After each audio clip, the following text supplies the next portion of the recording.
Bonjour tout le monde, bienvenue dans une nouvelle vidéo coulisses d'une maison d'édition. Aujourd'hui, c'est les éditions de l'Iconoclaste que je suis allée voir avec une partie de l'équipe, les locaux, la visite, vous allez voir plein de choses, vous allez découvrir plein de choses. J'ai posé des questions, les mêmes que pour Albin Michel et les mêmes que pour la future maison d'édition qui viendra juste ensuite. J'espère que ça vous plaira. Bon visionnage. Alors, on est chez Fait Maison, qui est donc la librairie de l'Iconoclaste, la collection proche et les arènes. Coucou Alice. Et c'est Aglaé qui va nous expliquer un petit peu. Bienvenue chez Fait Maison, qui est donc en effet le café-librairie de l'Iconoclaste, les arènes et collections proches.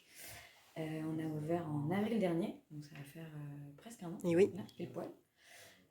Et donc un lieu pour célébrer la lecture, pour rassembler les auteurs et les autrices des deux maisons dans un lieu convivial où on peut faire des événements avec leurs lecteurs.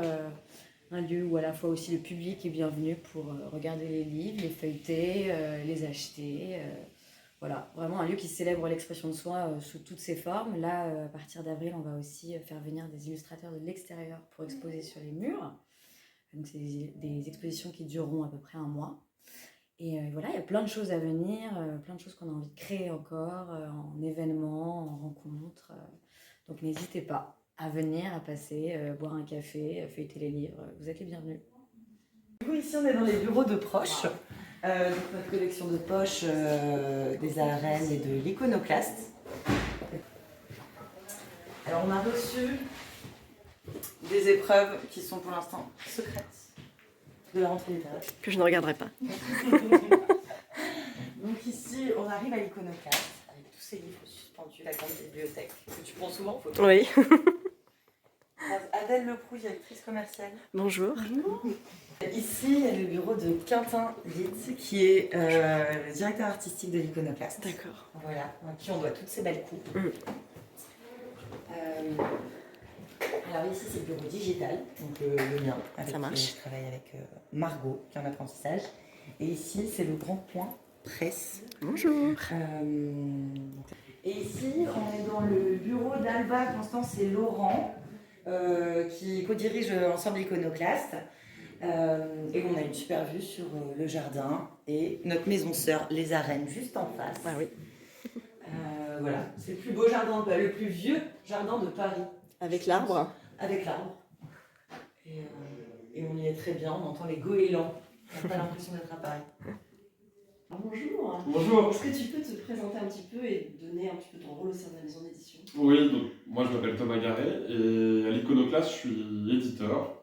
Et la majeure partie de mon travail c'est d'aller mettre le nez dans la boîte mail des manuscrits, d'aller essayer de chercher les pépites de demain et puis aussi de travailler avec le reste de l'équipe éditoriale. En fait on a un comité éditorial composé de 5 personnes. Laurent Beccaria qui est le directeur des arènes et de l'Iconoclaste, Alba et Constance Beccaria qui sont les directrices déléguées, Sylvie Gracia qui est la directrice littéraire de la maison et moi, et puis on travaille les textes tous ensemble. D'accord. Alors Alice, est-ce que tu peux te présenter un petit peu? Oui, alors du coup moi je suis Alice Claire Buguet, je travaille au digital et au marketing pour l'Iconoclaste depuis 3 ans. Et moi je m'occupe des stratégies digitales, accompagnement promo de nos auteurs et autrices pour l'Icono. Voilà. Et alors, s'il y avait 4 titres un peu représentatifs de la maison d'édition et de la ligne éditoriale, ce seraient lesquels? Ouais, ce qui est important pour nous, effectivement, c'est les nouvelles voix, les nouveaux romans, les premiers romans plutôt.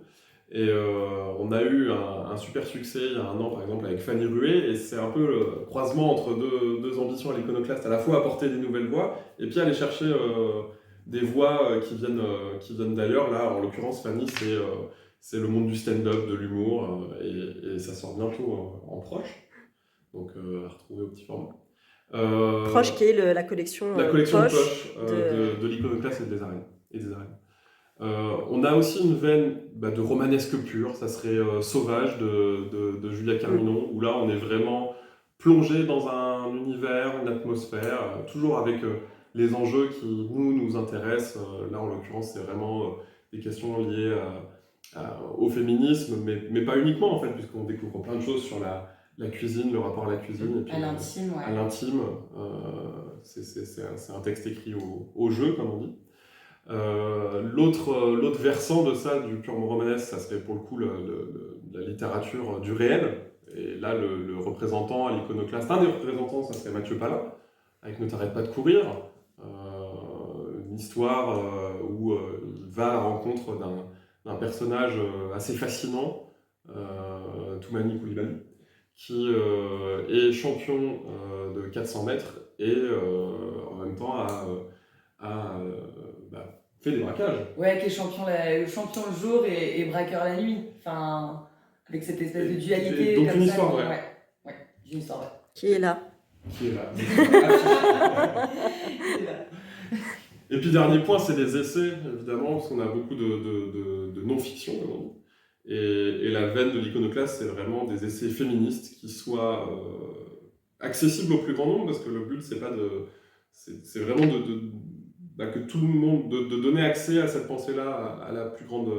Ouais, engagé, vulgarisé. De vulgarisation, vraiment dans le bon Ouais. sens du terme. Et je pense que le texte le plus représentatif à l'iconoclaste, c'est sûrement Les Grandes Oubliées de Titu Lecoq, puisque ça a vraiment changé la façon de voir l'histoire, d'apprendre l'histoire aux plus jeunes, et puis de voir comment les femmes ont été effacées. Et ça, c'est hyper important. Alors, comment est-ce que vous choisissez vos auteurs au sein de l'iconoclaste? Alors, il faut savoir qu'on reçoit énormément de textes dans la boîte des manuscrits, et nous, ce qui nous intéresse, c'est d'aller chercher les auteurs de demain, les auteurs de la littérature de demain, et trouver de nouvelles voix aussi, des auteurs qui sont jeunes, qui ont une personnalité, qui ont une voix, et d'aller trouver le texte, un petit peu comme l'aventure nous l'a montré de Maud Ventura, d'aller trouver le texte qui saura plaire au plus grand nombre, et puis d'aller défricher le terrain. Après, on aime bien aussi que nos auteurs incarnent leur texte. C'est-à-dire que un texte, c'est pas dépourvu, c'est pas séparé de son auteur, et on aime bien qu'ils aillent le représenter, le défendre en librairie, et puis que quand on rencontre l'auteur, on comprend le rapport avec le texte, on comprend ce qu'il a voulu écrire, et ça nous aide à mieux comprendre son texte aussi. Vous avez une ligne éditoriale, Oui. des choix de texte, des critères entre guillemets. Oui, en fait, on cherche des textes qui soient résolument contemporains. L'iconoclaste, le nom de la maison, c'est pas pour rien que ça s'appelle l'iconoclaste. Et vraiment, je pense que la chose qu'on cherche le plus, en tout cas aujourd'hui, c'est vraiment d'apporter la nouvelle génération, d'apporter de nouvelles voix, de renouveler le paysage littéraire et d'apporter des voix qui soient à la fois contemporaines, mais aussi accessibles, c'est-à-dire de ne pas s'enfermer dans des textes trop confidentiels. D'accord. Et est-ce que vous avez des auteurs phares dans la maison d'édition? Ouais, on a... c'est difficile de répondre parce que tous les auteurs sont phares à l'iconoclaste, en tout cas on essaie de les défendre chacun. Et je pense qu'il y a une bonne vingtaine d'auteurs phares de la maison. On pourrait penser aujourd'hui à Jean-Baptiste Andréa parce qu'il a reçu le prix Goncourt récemment. Mais si je prends les 3 dernières sorties, en fait, on voit que ce sont 3 auteurs phares aussi. On a Cécile Coulon qui trace vraiment sa route à l'iconoclaste, Jean-Philippe Blondel ou encore Titu Lecoq qui là va sortir un roman. Ça, c'est 3 auteurs phares de l'iconoclaste qui sont, pour nous, qu'on est à la même échelle, à la même importance. D'accord. Et alors, justement, les auteurs, vous les suivez pendant leur sortie, puis vous essayez de les suivre toute une année sur des sorties suivantes. Comment est-ce que vous travaillez avec eux, notamment sur les salons, par exemple, ou sur les différents événements? Alors, en fait, c'est Alexandra Profiti, qui est relation libraire à l'iconoclaste, qui s'occupe de promouvoir les textes, de donner aux auteurs la possibilité de défendre leurs textes en librairie et même dans d'autres lieux. Il faut savoir que les auteurs font environ 80 dates pour défendre un livre, ce qui est énorme, hein, c'est pire que des rockstars. Et là, l'exemple typique, ça serait Cécile Coulon qui est en train de faire une énorme tournée pour la sortie de son dernier roman, et où il y a une volonté de repenser un petit peu les rencontres en librairie, d'apporter quelque chose de nouveau.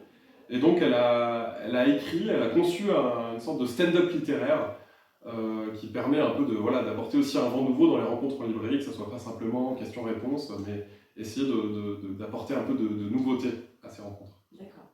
Et alors, si on parle plus de l'objet livre, on va dire de l'iconoclaste, qui a un format un peu particulier, presque un petit peu carré, aéré, confort de lecture, comment est-ce que vous choisissez par exemple les couvertures des romans? Alors ça, c'est hyper important pour nous, les couvertures. Pour le lecteur travaille- aussi. Et pour le lecteur aussi, Oui. et ça, on le sait bien, et c'est essentiel. Parce que l'enjeu, c'est vraiment de trouver la couverture qui, à la fois, va plaire à l'auteur, va réussir à aller chercher des lecteurs qui ne connaissent pas cet auteur, donc c'est-à-dire qu'ils ne soient pas effrayés par la couverture, et que les lecteurs et les lectrices qui sont habitués et qui connaissent cet auteur ou cette autrice puissent se retrouver aussi dans cette couverture. Donc c'est un énorme enjeu. Et nous, on a la chance, depuis le début de l'Iconoclaste, de travailler avec notre directeur artistique, Quentin Lins, et qui a vraiment cette vision d'ensemble sur les couvertures, de donner cette touche iconoclaste. Et c'est d'une couverture à l'autre, c'est toujours une histoire différente. C'est-à-dire qu'il y a des couvertures qu'on va trouver assez facilement du premier coup. C'est le cas de, par exemple, Laura Poggioli, Trois Sœurs. Ça a été une évidence tout de suite, ces trois paires d'yeux. Et puis il y a d'autres, ça peut être le premier coup, et puis ça peut être 110 essais, quoi. Vraiment 110 essais de couverture différentes pour arriver à tomber sur la couverture. Donc c'est hyper important. Les auteurs apportent leurs idées ou ils apportent des images, des photos, des idées Oui, en fait, c'est pensé en partie avec eux. On essaye de les inclure vraiment dans la majorité du processus de création du livre. Et on peut leur demander parfois leurs influences, qu'ils aimeraient voir, comment ils imaginent leur couverture. C'est jamais quelque chose d'imposé. Après, beaucoup d'auteurs aussi se disent c'est pas mon job, moi c'est le texte. Et pour ce qui est de la couverture et de la commercialisation du livre, je vous fais confiance. D'accord. Et alors, donc là on est en mars quand on tourne. Comment est-ce que vous organisez la future rentrée littéraire plutôt, que ce soit en janvier ou en septembre, mais plus celle de septembre? Est-ce que là vous commencez à lire les textes par exemple? Vous avez déjà tout lu, vous avez déjà fait vos choix peut-être? Alors ça va peut-être vous étonner, mais non seulement on a déjà tout lu, mais les textes sont quasi prêts. Ah oui. C'est-à-dire que pour nous c'est hyper important d'être très en avance, parce que ça nous laisse en fait d'avoir cette vision à long terme. Ça nous permet de bien travailler les textes. Il y a jamais, ça nous permet de ne pas travailler dans l'urgence. Et puis aussi de pouvoir donner le texte à lire au reste de l'équipe bien en amont pour qu'ils les connaissent, puissent s'en imprégner. Et après, on voit que ça fait la différence au moment de la rentrée littéraire, puisque toute l'équipe s'en étant imprégnée, on arrive mieux à les défendre, on arrive mieux à en parler, et on en parle autour de nous. Alors la rentrée littéraire à l'Iconoclaste, c'est un peu une formule, on dit que c'est notre formule magique, mais qui n'est pas très secrète en fait. C'est systématiquement 3 livres. Jusqu'à présent, la plupart des rentrées, c'était 3 livres, dont un premier roman. Et ça, on s'y tient encore cette année. Et puis, il y a tout un accompagnement qu'on appelle l'Iconotour. Donc c'est, pendant le printemps. En fait, on parcourt les villes de France à la rencontre des libraires. On fait comme ça une petite dizaine de dates où, accompagné de nos 3 auteurs et autrices, on vient présenter cette rentrée littéraire pour que les libraires puissent leur poser des questions, puissent découvrir les textes un petit peu en amont, et puis partager avec eux la joie de présenter ces nouveaux textes. Pas encore ouvert public, juste libraire. Non, ouais. C'est libraire, et puis on a aussi un événement pour les blogueurs, les influenceurs, pour même principe, leur présenter la rentrée. Pour nous, c'est important parce qu'on sait que les libraires, les influenceurs, les blogueurs sont vraiment une part, un maillon à part entière dans la chaîne du livre, et c'est peut-être le dernier maillon, c'est-à-dire la personne qui va donner le livre au lecteur ou à la lectrice, et ça, on sait qu'on a besoin d'eux, et on les remercie pour ça. Moi, je rajouterais juste qu'il y a 2 événements digitaux qui arrivent en plus pour pouvoir couvrir toute la France. Pour que ça reste pas que dans les villes, tu vois. Là, je crois qu'on va à Lyon, à Angers, à Lille, enfin, tu vois, sur les dates de l'Iconotour et tout. Mais pour des libraires qui seraient genre un peu plus loin, qui pourraient pas se déplacer ou autre, on fait aussi un événement, digital pour que même ceux dans d'autres zones puissent venir participer, être engagés sur la rentrée. Et pareil aussi un événement blogueurs et influenceurs en digital pour que tout le monde soit bien au courant et puis se sente partie prenante de la rentrée aussi. Voilà. Ouais. Et Ouais, en tout, l'Iconotour, ça représente environ 400 libraires. C'est-à-dire qu'on va rencontrer près de 400 libraires pendant le printemps pour parler des livres de la rentrée. D'accord. Plusieurs événements, vous organisez avec plusieurs libraires. C'est ça. Tout ça, d'accord. Ciblé. Bon, parfait. Merci beaucoup. Merci.